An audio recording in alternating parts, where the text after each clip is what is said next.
খেলবে বুঝছেন? এই বাংলাদেশে এত প্রতিভাবান টিকটকার, এত প্রতিভাবান টিকটকার সেলিব্রিটি এলে সবুজ প্রিন্স মামুন, লায়লা, অপু ভাই, অভাব নাই যাবে, ভাইয়ের কোনো অভাব নাই।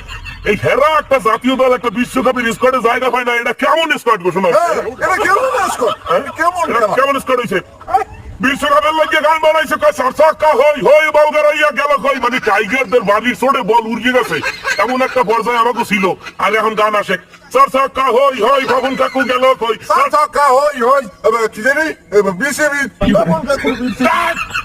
ইজ্জত যাইব হাতে গুঙ্গাটা। এখন যদি ঘরে কোন লঙ্গির মধ্যে বাবুন কাকুরে বিছায়, লঙ্গির মধ্যে বিসিবি বিছায়, তারপরে তোর রাস্তা কি লঙ্গির মধ্যে তোর বিসিবি বই দিতে কেমনি? আরে বাবুন কাকু তাই বুঝছি যে হে বুঝে যে আমার লঙ্গি কোন হাত এটা কেমন কথা? বাবুন কাকু তো লঙ্গি তাহলে হাতে কান্দে। লঙ্গি তোর হাত রয়েছে স্বপ্নে দেখছি আমি। নাউজুবিল্লাহ আস্তাগফিরুল্লাহ। যাই হোক বাবা, দেশের হাল